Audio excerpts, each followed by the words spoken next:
What is up, everybody? We are here today to do the hero ranking for Groot.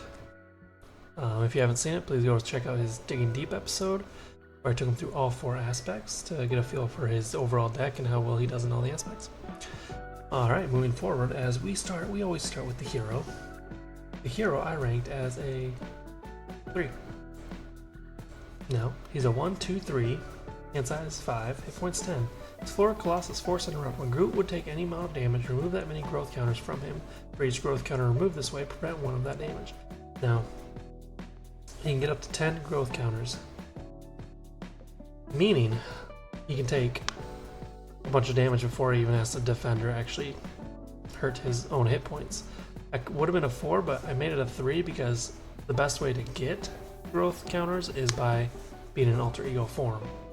So that's why it's a 3 instead of a 4, but it's still a very good ability. His defense is good, like his stats are overall pretty decent. 1, 2, 3, it's pretty good.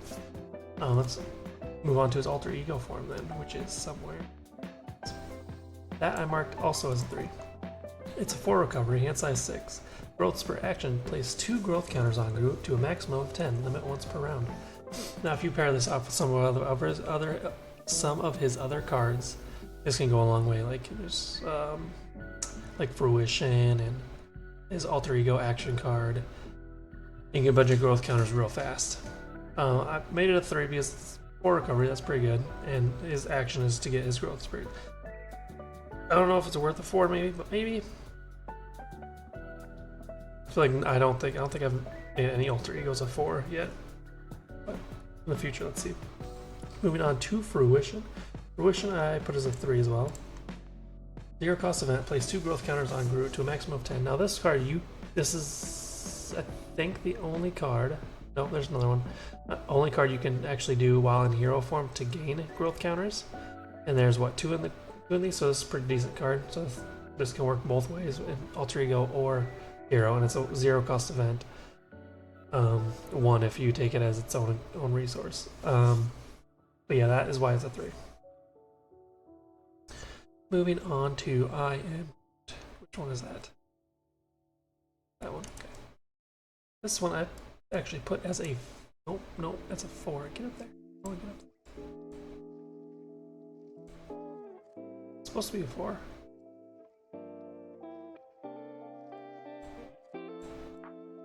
There we go. 4. Okay. Alright, this is the 3 cost event. This one? Yeah, I didn't make it 4.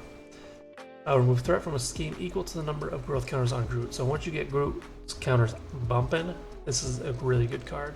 3 event, I think it's worth it, especially if you have 10, because you're removing 10 threat from any scheme that you'd like. It'd be more awesome if you could split it, but it's understandable. But yeah, this 3 cost event to get an extra thwart out there, and it could be used to remove a confused if you have it, but I feel like a 3 would be kind of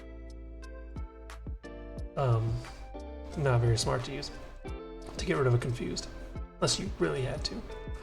Next is I Am Groot, which is which one? Can't tell by the pictures. That's what I thought. This is also a 4 if I can just get it up there. There we go. Alright, 2 cost event. Deal damage to an enemy equal to the number of growth counters on here. So you can deal 10 damage to an enemy for only 2 event. Really good card. Very good card. Now, of course, his deck is built around growth counters. So if you don't have that many growth counters, this isn't going to be that great. But regardless, a 2 event for 3 growth counter attack, that's still pretty good in my book. So that is another 4. Next is Root Stomp. Gotta be this one, right? Yeah. Root Stomp is a 3. Root Stomp is a 2 cost event. Hero action attack. Deal 5 damage to an enemy. If this attack defeats that enemy, place 1 growth counter on Groot. This is the only other card besides Fruition that gains growth counters on Groot. This is when basically taking out a minion or the first stage of a villain. 2 cost event for 5 damage plus a growth counter. That's a pretty good card, I think. Moving on to We Are Groot, which I actually put as a 1. Now, for solo play, I only used it when I didn't have anything else to play. So I just remove one growth counter, give myself tough, which is still pretty good. But I think this would score a lot higher if I played more multiplayer, because then I could give all my all the players tough instead of just myself. That's why it's low on the totem pole there. Fertile ground.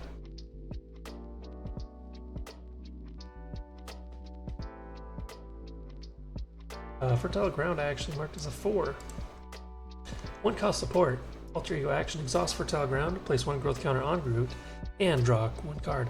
So this is a 4 because 1, you get a growth counter, and 2, you get a card. You get an extra card.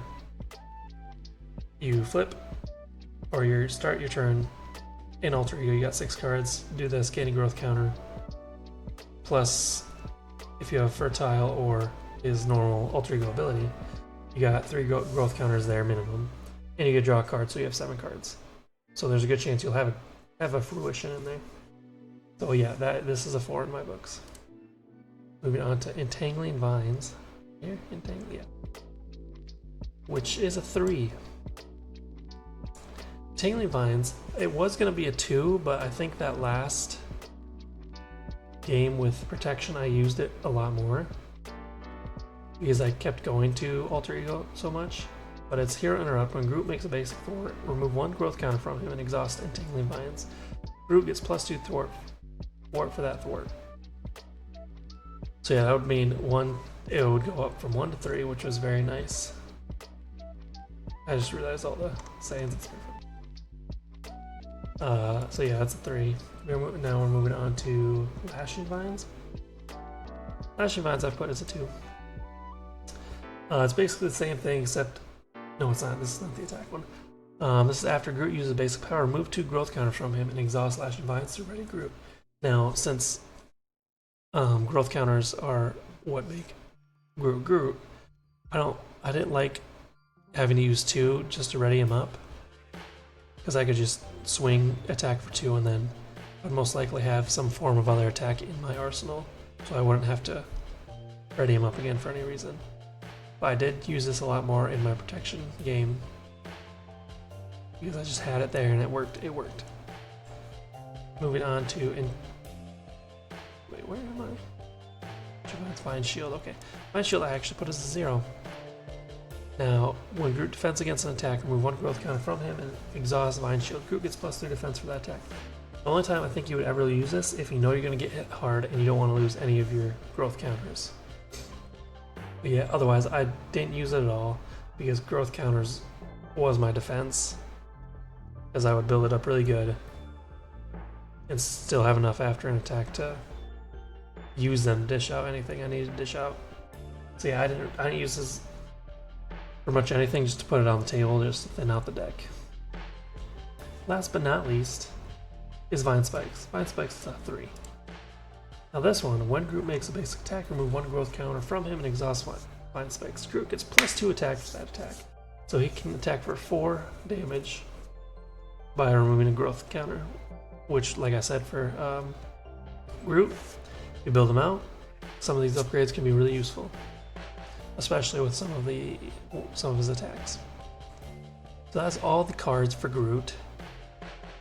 We had a lot up here and only a few down here, but I think this is what's gonna deter it from being on the higher end. I think it's gonna be pretty average. My overall score was 7 out of 10, which is pretty much average for what I've been going through right now. Let me know what you think in the comments, if you think Groot is higher than 7.5 out of 10 or lower, or what cards he shines at and what cards he doesn't shine at. Other than that, that's all I have.